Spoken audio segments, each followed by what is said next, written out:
Hello and welcome to week 7 of Business Basics in the Clinic. My name is Sam and I am the small business surgeon. Today we're going to take a look at setting up your online presence. Wow, this is a lot to chew, and I know it can be quite intimidating for a lot of guys starting out in business. Where do I get my stuff set up online? What do I do? Why do I need it? Well, pretty much every single business that's in business nowadays has to have an online presence. There is very little way to market and validate your stuff or build an audience without it. And honestly, the internet is a wonderful tool when right. So it helps you to find new businesses. It allows your business to be found by potential customers.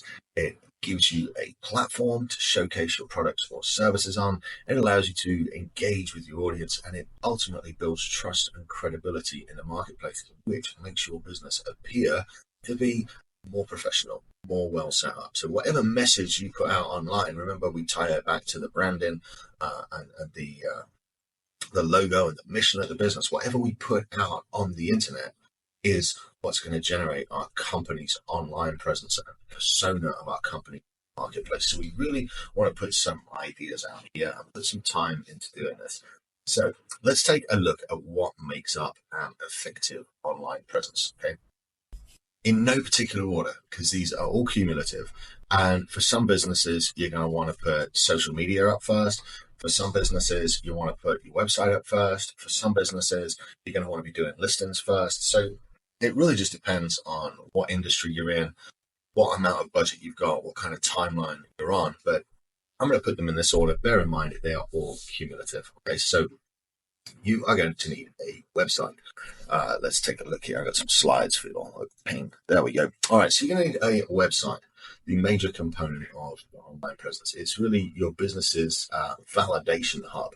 It's somewhere that people can go, they can check out, they can see who you are, and ultimately you want like a contact page or an offer on there that gives some people reason to give the data.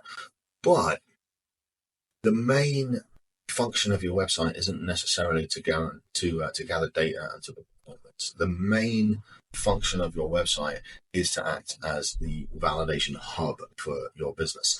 And yes, we should have a secondary idea here of picking up as much data as possible. That should be the secondary function of your website.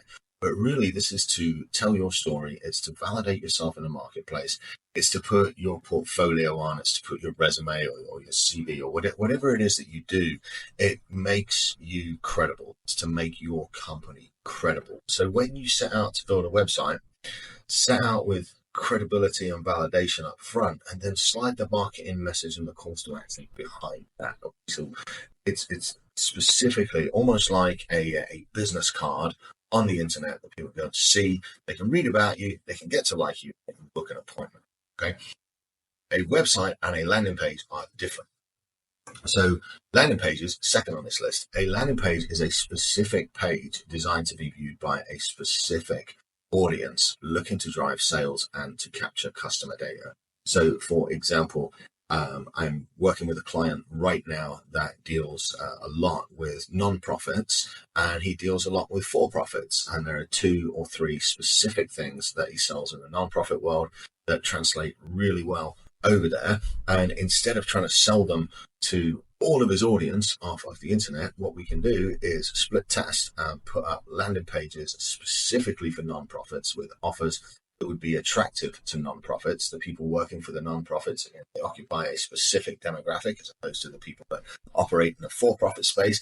Everything's just a little bit different. So if we sent all these people that were interested to a website that was static and provided validation, do you think it would convert, as in bring in the same number of leads, bring in more sales, fewer sales? Do you think it would convert as well as a specific landing page that was designed to hit that specific target audience? So what we do is we'll take a landing page in the same theme as the website, and we will specifically tailor it to the audience. So when they see it, they see an offer that is written just for them. So landing page is a very important part of traffic funnels.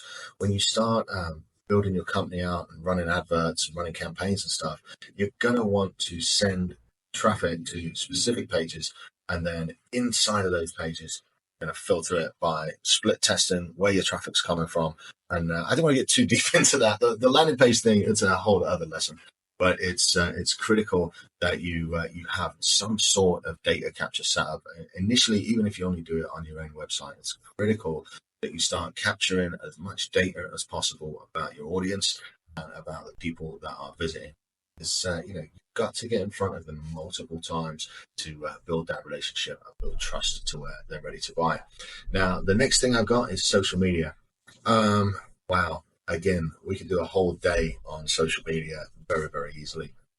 There's multiple platforms, and where you post and what you post is going to be specific to what audience you're trying to reach.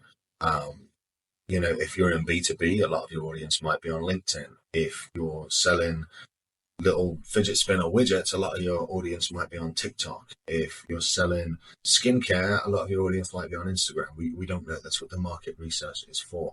But what I would caution you against is picking 17 social media platforms and trying to stay current on 17. And we'll get to that in a little bit. You're going to go want to pick up your name on as many platforms as possible. That's for sure. Secure that. But when you're starting out, start out with the platforms where you know for certain that your audience is, and start out with maybe 2, maybe 3 of them. Don't try and go much deeper than that. You'll find a lot of people try to sell you tools to repurpose to 16 different platforms.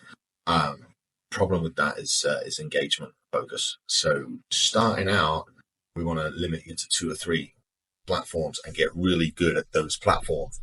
And then when you're really good at those platforms, we can hire a social media manager and we can work on the other platforms. But trying to spread yourself across 9, 10, 12 different social media apps, trying to hit everybody, just leads to really, really shallow relationships. And, it just doesn't work. So whatever your main app is going to be, a lot of you is going to be Instagram, LinkedIn, Facebook, or Twitter, X, whatever it's called now, and TikTok.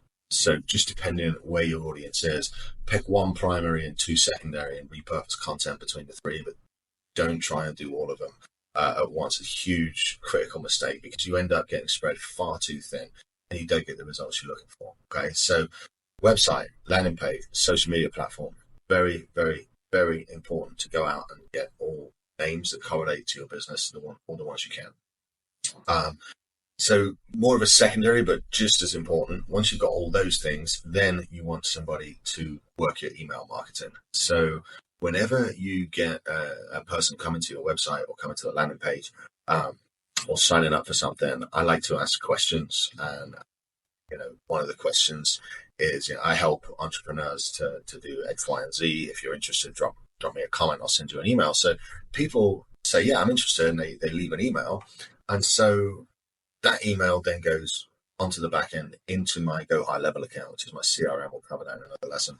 And then over time, those emails build up into the hundreds and into the thousands, and that's where your leads go. So email marketing is hugely important. It's huge to have a list, because you can reach out to them over and over and over, contact them over and over again. And, like all the other subjects, I could teach for a day on email marketing. There's so many facets to it in crafting the message and getting the click-through rates up, getting the open rates, bounce rates, spam. There's just so much to it.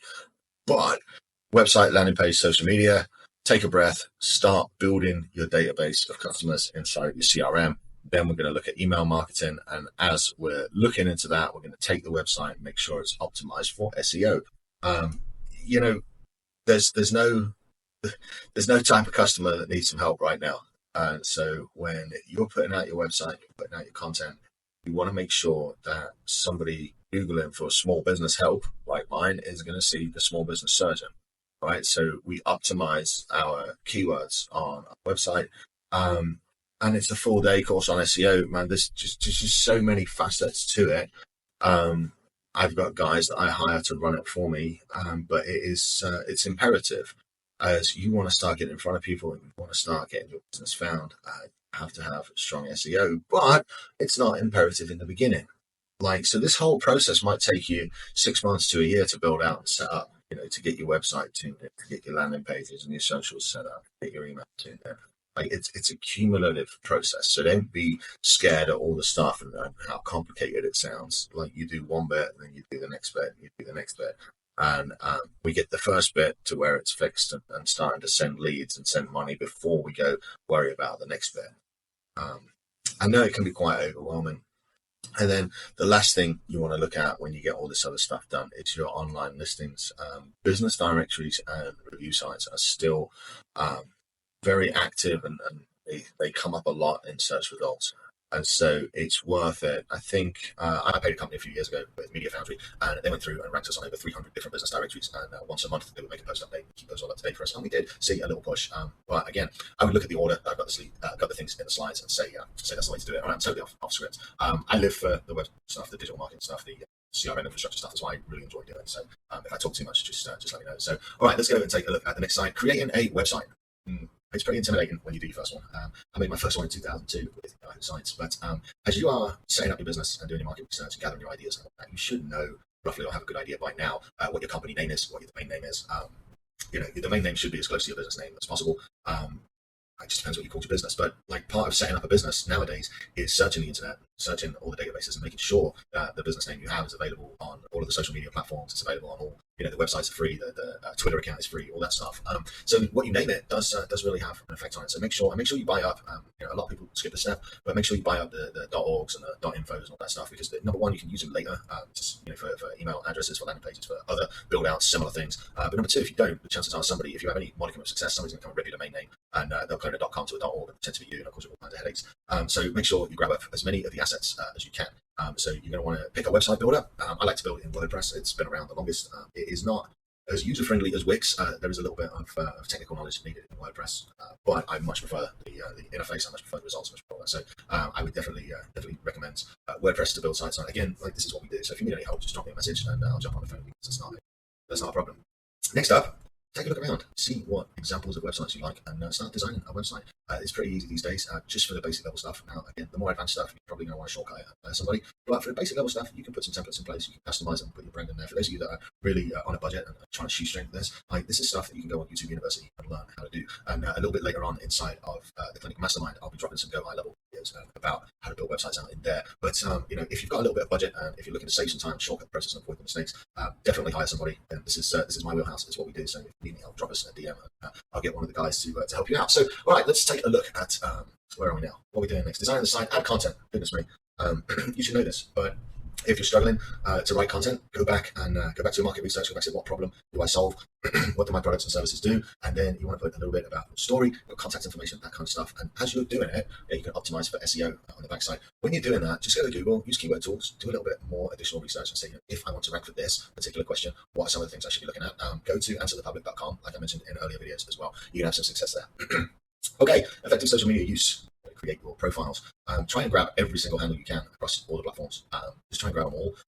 Don't worry about populating them all. Just look where your audience is at and do the first few. Do the three main ones. Do whichever your audience focuses on. Make that your number one. Do a couple of secondaries. Do not try and do all the socials at once. Just go on there, grab your brand name, grab your business name, whatever it is, grab your handle, upload your logo, take ownership of the page, and then come back to it when you're making enough revenues to hire a social media manager and discuss putting out content to 10 platforms at once. But right now, just pick the top three. Okay.